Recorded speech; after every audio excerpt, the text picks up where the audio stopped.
সাথিয়ায় শহীদ শেখ রাসেল সরকারি technical school and কলেজে অভিভাবক ও সুধী সমাবেশ অনুষ্ঠিত। পাবনা থেকে আমাদের প্রতিনিধি রহমতুল্লাহ দোলনের পাঠানো তথ্যচিত্রে ডেস্ক রিপোর্ট। পাবনা সাথিয়ায় শহীদ শেখ রাসেল সরকারি টেকনিক্যাল স্কুল অ্যান্ড কলেজে অভিভাবক ও সুধী সমাবেশ অনুষ্ঠিত হয়েছে। গতকাল শনিবার ১ জুন দুপুরে শেখ রাসেল সরকারি টেকনিক্যাল স্কুল অ্যান্ড কলেজের হলরুমে প্রতিষ্ঠানের অধ্যক্ষ ইঞ্জিনিয়ার শাহ আলমের সভাপতিত্বে অনুষ্ঠানে প্রধান অতিথি হিসেবে উপস্থিত ছিলেন জাতীয় সংসদের ডেপুটি স্পিকার বীর মুক্তিযোদ্ধা অ্যাডভোকেট শামসুল হক টুকু।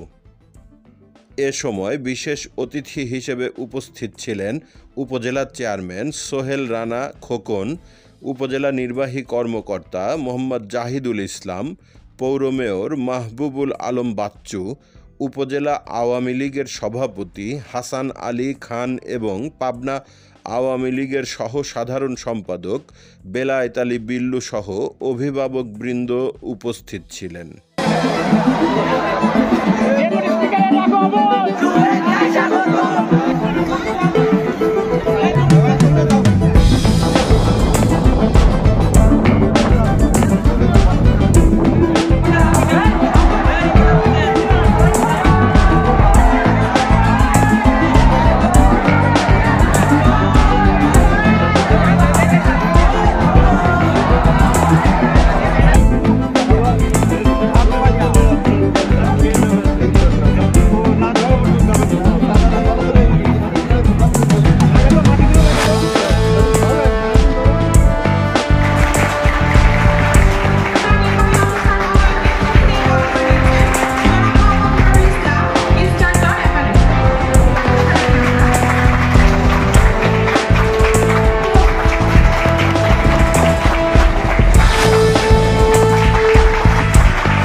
সিএনএফ টিভি, আমাদের দৃষ্টি জুড়ে বাংলাদেশ।